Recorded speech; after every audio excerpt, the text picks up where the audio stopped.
necessarily tribal or regional.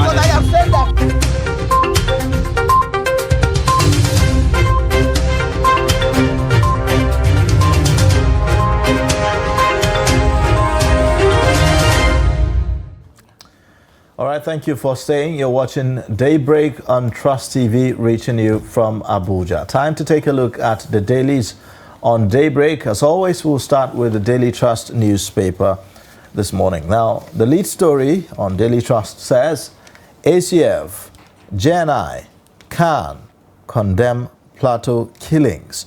You have the riders that says, 8-month baby, 7 others killed in fresh attack. Warring communities give conditions for peace. Victims must be compensated. Perpetrators punished, according to Forum.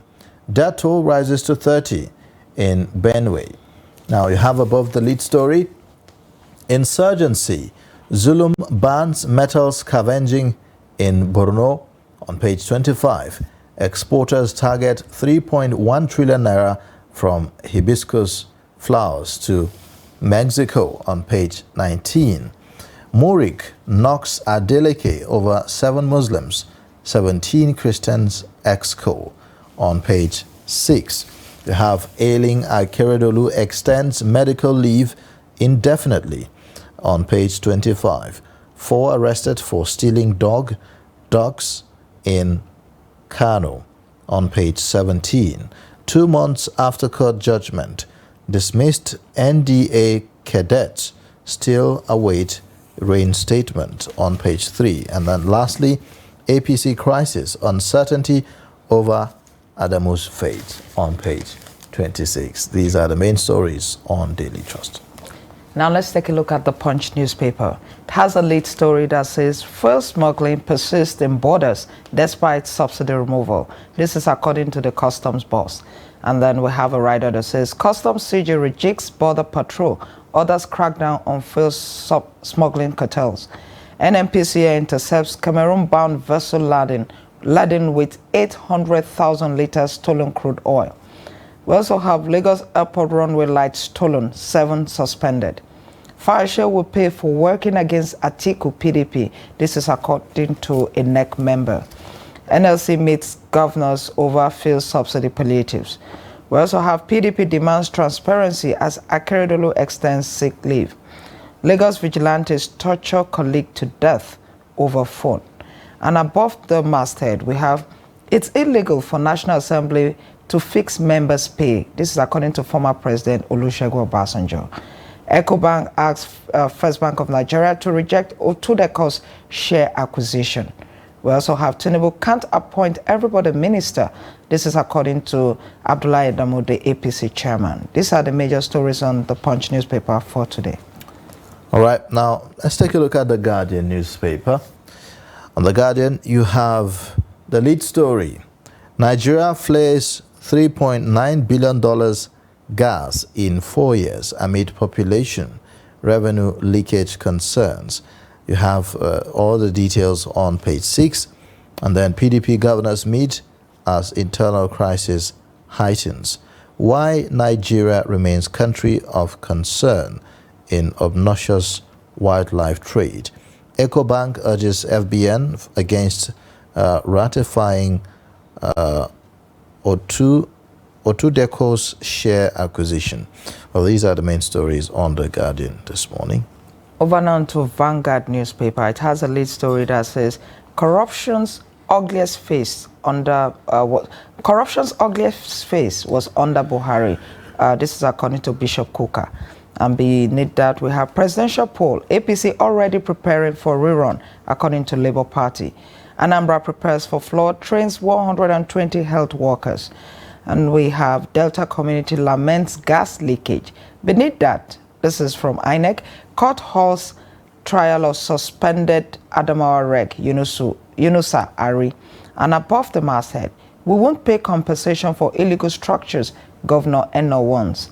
We also have NECA to Tinubu 2023 Finance Act needs complete reversal, not suspension. And above that, we have FGN Securities up 19.9% to 10.2 trillion naira as states decline 5%. These are the major stories on Vanguard for today.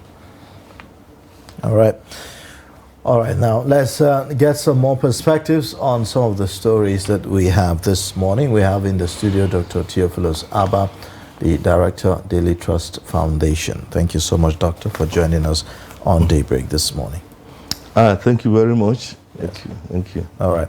Well, let's begin with the Daily Trust lead story this morning, talking about condemnation coming from the Area Consultative Forum, the JNI, CAN, condemning Plateau killings. We've seen this bloodbath in Mangu to the extent that the governor has to declare a curfew in that state, and Operation Safe Haven had to move the headquarters of that operation to that local government, showing how serious it has really been. People in their numbers have been killed, and it's quite unfortunate. Whatever could be the reason for the resurgence, we thought that we have this relative peace in Plateau State, and then all of a sudden we are seeing this farmer-herder kind of a conflict, because yesterday we spoke to the captain, the spokesman of the Operation Safe Haven, and we're made to understand that this is more of a farmer-herder kind of conflict between pastoralists and farmers. Thank you very much. Actually, it's quite unfortunate, very it's a sad situation in Plateau State, that for over, getting to over a decade, almost 2 decades now, you have this constant violence. And I'm glad that Daily Trust uses that as its lead story, because the situation in Plateau should not be seen as, a normal thing. That when people are killed, it's normal. It shouldn't be seen in that manner. And I'm thinking that making it a lead story, will tell, Tinubu that, look, you must act. Previously, government will just keep quiet when people are killed. Nothing will be said. Government will not say anything. When they make any statement, they say, we are going to do something about it, and nothing is done. And it's seeming we want like the Tinubu government. And yes, it's seeming like Nigeria as a country is normalizing, which is not right. Which is not right. So I'm thinking that making it a lead story, I expect that it will attract the Tinubu government to say, look, this is an issue that must be dealt with. This security is a serious issue. People are being killed on a daily basis, and then you cannot wish it away. Appointing service chiefs is not the end of it, but you must put them on their toes. You must speak about it. I don't think Tinubu has come up to speak about killings. Since he became president, the last tally I did about, 2 weeks after I became president, there were over 200 persons killed. And I've not continued. So if you check up to this moment, not less than 300 Nigerians have been killed since he became president. Those are, human beings. So the presidency must, rise to the occasion to say, under this regime, this must stop. Because I'm thinking that these killers are testing the waters. They may be saying, oh, we did it successfully under the last regime. Let's see how this regime will react. So if the regime does not react in a manner that is different from what it used to be, say, okay, we can still continue to do what we are doing. That is my first, approach to that story. Secondly, if you read, because I took time to read the story, I discovered that there is no sincerity even among the leaders of the communities. You see, when such a killing takes place, some leaders of the communities say, we are not even aware. We don't even know those who did it. You understand? That's okay. What you need to do is to remove a roadblock. You see, there is no sincere approach, to dealing with this crisis in Plateau State. We discovered that, you see, over the last few years, we hear about meetings for reconciliation, meetings to ensure that, in fact, the last government did something that should have brought an end to it.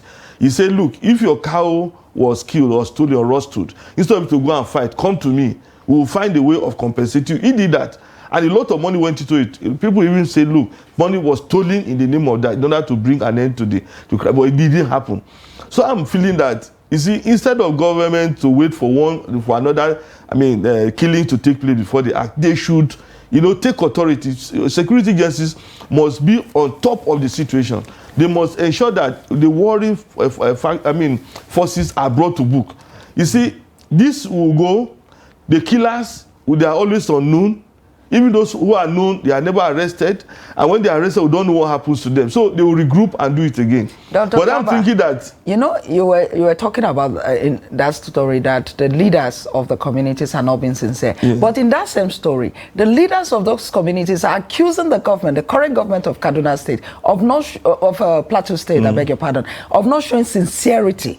You know, they're accusing the government of the state of not doing enough. What can this government do to show both parties that it is neutral and it is actually working to end the crisis? I think the thing that government must do is to ensure that they demonstrate that they are they are stronger than the fighters.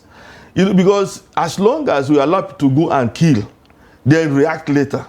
You know, when you get this intelligence, because I keep saying that we don't lack intelligence. Why do I say so? When there's a violence today, if you go to the community, they will tell you, oh, our hunters heard that they were coming. We told the police, we told the army, they didn't do anything.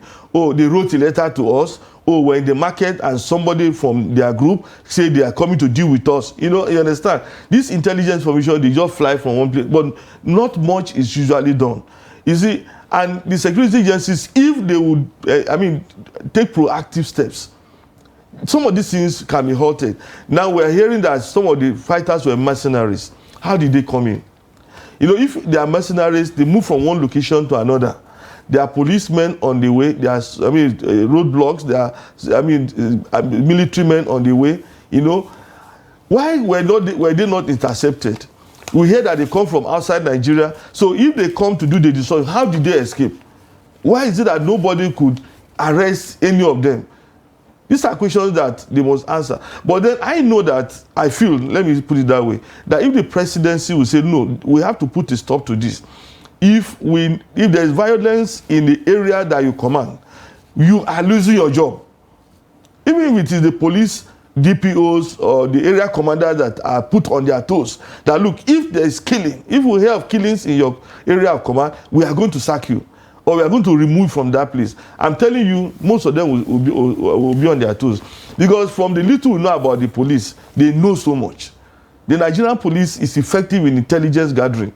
So you cannot say, oh, the police, they are handicapped. They are not. They know a whole lot. If you listen to them when they speak, you know that, look, they know how crisis, when crises are brewing, they will know. And they should know what to do. But apparently, because they are not put on their toes, because you know, the authorities, the government is not maybe disposed towards doing the right thing. They relax, say, well, we know, but what can we do? We have not been commanded to go and deal with them. We sent a signal to the headquarters. We are not been authorized to go after them, so we cannot move. Dr. Abba, apart from security approach, one of the groups in the same story said that one way to tackle this is to restore lost confidence and trust within the communities involved. How can that be achieved? Well, if we will talk about restoring lost confidence, there are a few things that must be done. Number one, there are people in IDP camps. They were sacked from their communities, you know, for over 3-4 years. Maybe the first tenure of the Buhari regime, they were sacked for their communities. They have not returned to those communities because some other persons have taken over those communities. There must be a deliberate attempt to say, okay, these guys must return. One of the reasons why you hear about crisis in Plateau is that people want to return to their communities. And those who have occupied the communities are saying, you cannot come back. Because they have their ancestral land, they have the land they inherited, and some people have taken over this land. One of the things that must be done is to say, okay, if you are talking about your farmland, if you are talking about your cattle, what did you lose? Let us come together and see how we can reconcile. If you do that sincerely, you know, there will be confidence restored among the people. But as long as you just say, okay, they're just killing themselves, there's nothing we can do about it. There are people that you cannot, they can never agree among themselves. You understand? Then this cannot be done. Because people need to come together and say, look, sincerely, let's deal with these issues.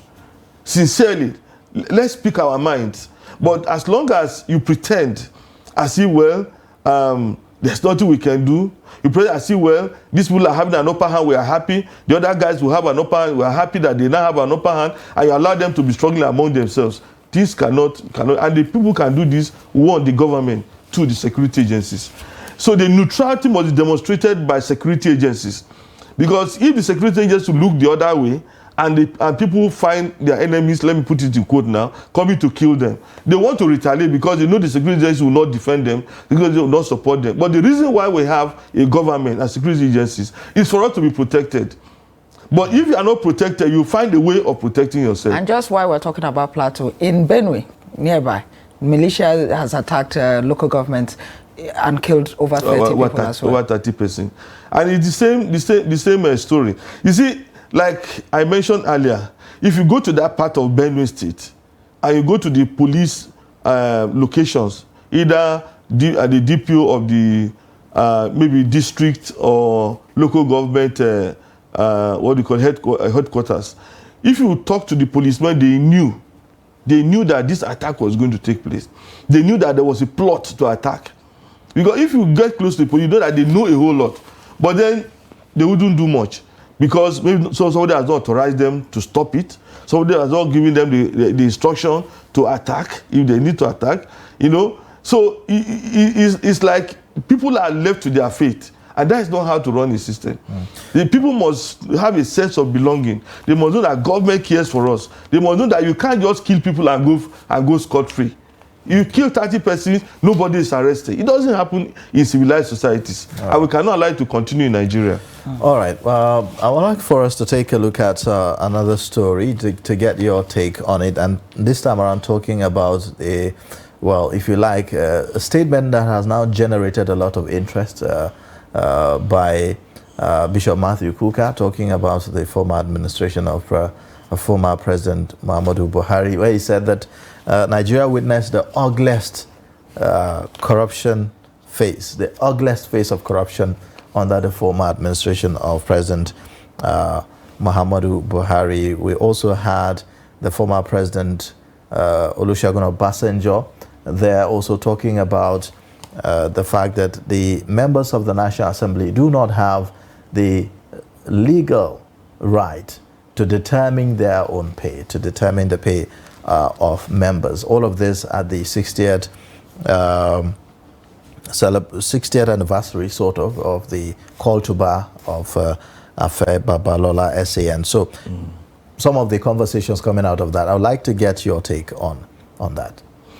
Well, when Bishop Kuka says it was the ugliest, era, he was not backbiting Buhari, because even when Buhari was in power, you know, almost every Easter or every Christmas, you write, a homily that will stir, controversies around the presidency, and he is very frank, saying what he felt, was the situation, in the country at that time. So the Buhari regime already knew that he was very critical.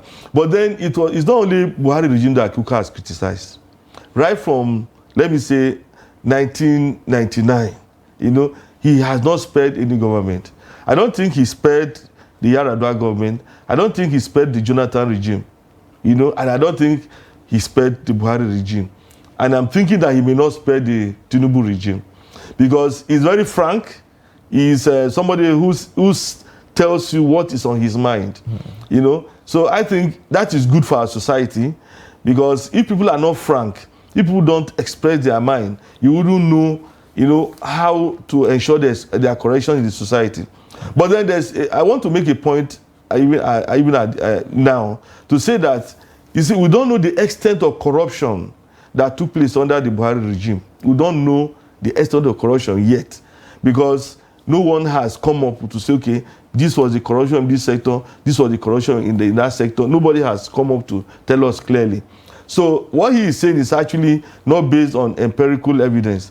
He is saying it based on the impression, but his own perception of what happened during that era. You may be hearing, rumors that, this may have gone wrong there, that may have gone wrong there. But then there's no evidence, that there was such massive corruption, even though people think there are. Then I think former President Obasanjo, I don't think he got it right by saying that the lawmakers were fixing their own salaries. The Revenue Mobilization and Fiscal Allocation Commission, they have fixed the salaries of these lawmakers. And if you tell them what is a salary, they know their salaries. You understand? They know what they earn as salaries.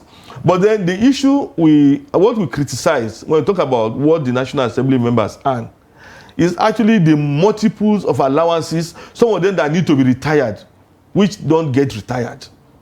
You understand? So the thing is this: you are supposed to travel.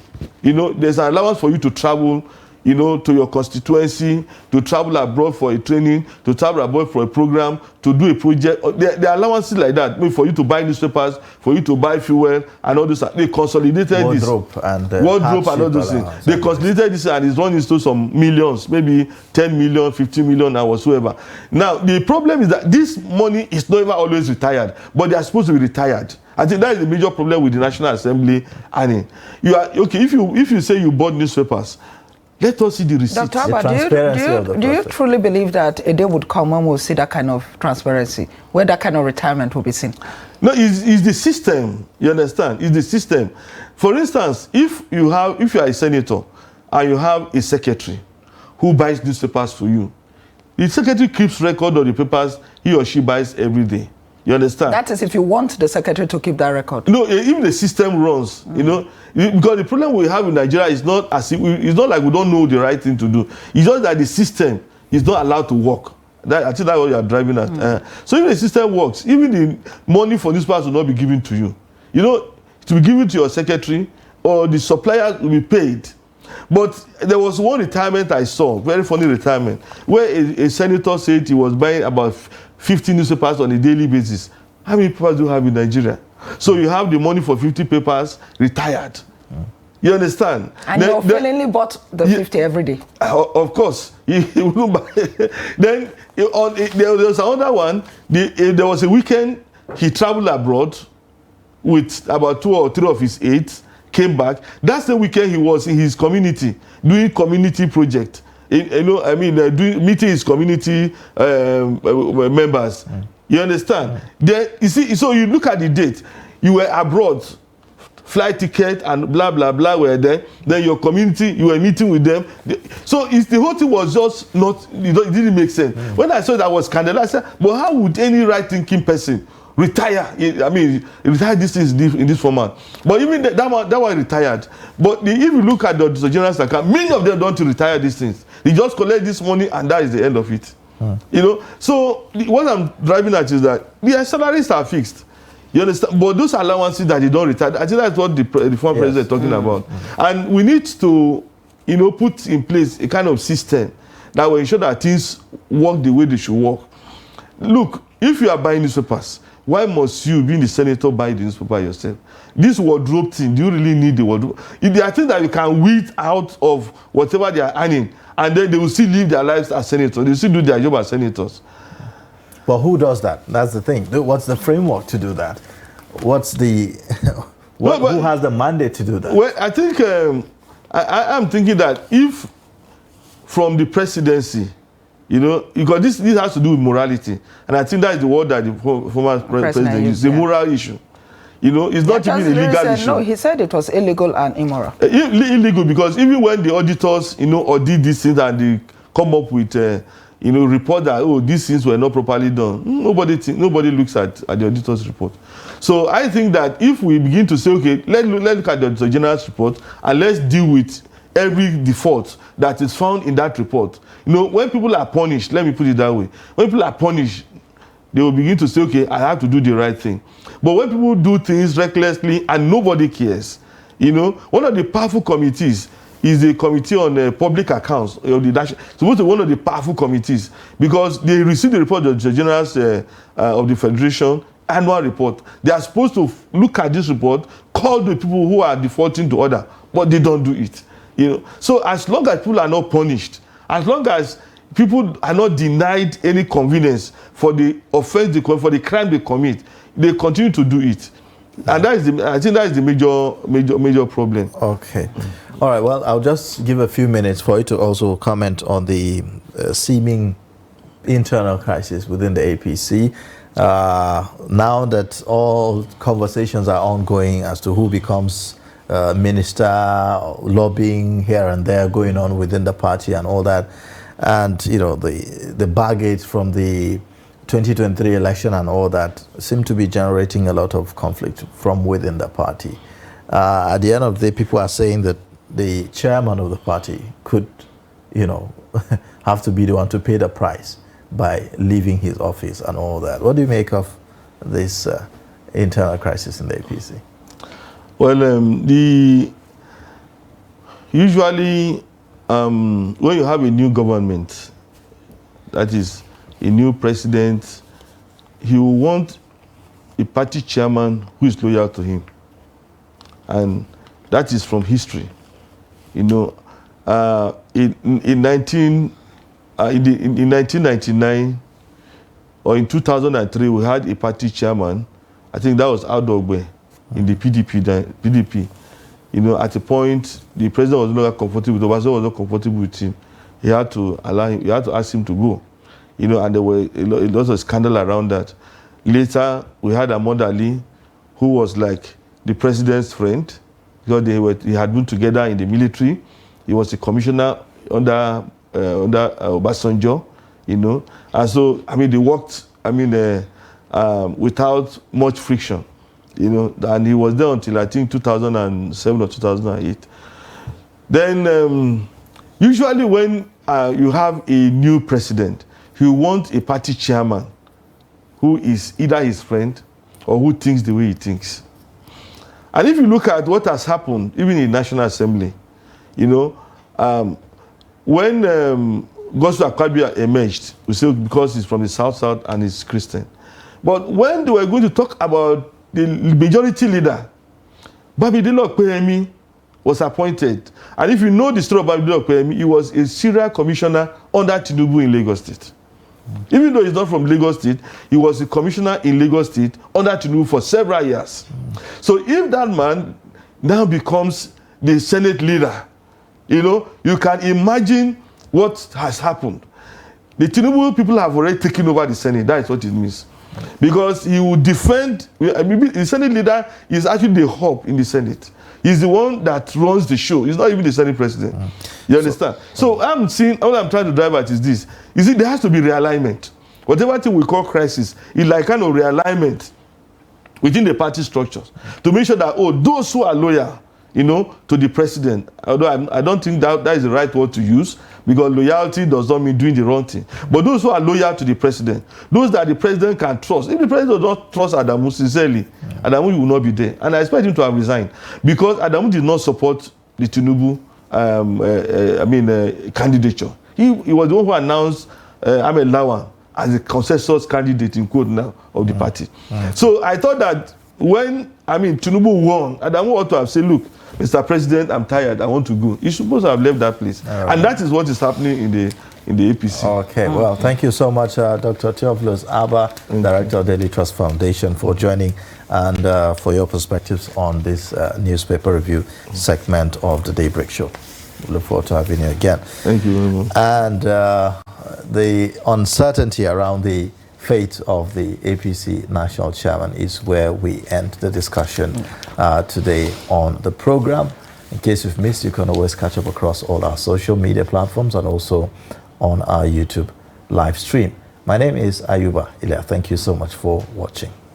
Thank you for joining us this morning. Join us again, same time, same station tomorrow. My name is Stella Iyaji, and have a wonderful day.